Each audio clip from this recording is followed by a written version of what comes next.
Olá, meu nome é Vanusa, sou colaboradora da Associação de Proteção e Amparo à Velhice, instituição localizada no município de Sumé, Paraíba. Hoje recebemos vários EPIs, equipamento de proteção individual,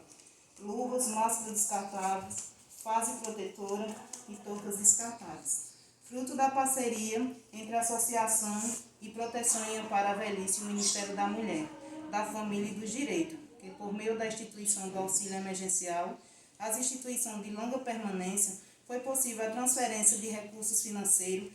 parte do Ministério da Mulher, às instituições de longa permanência para os idosos, com o objetivo de fortalecer o enfrentamento da emergência de saúde pública de importância internacional decorrente do coronavírus, Covid-19, na instituição de longa permanência para os idosos. Essa parceria é importante neste momento tão difícil que o mundo vivencia, demonstrando o compromisso do governo federal com aqueles que mais precisam. Agradecemos a parceria e o nosso objetivo é que possamos fortalecer mais ainda a relação entre os Estados e as instituições que exercem a política para os idosos de nosso país.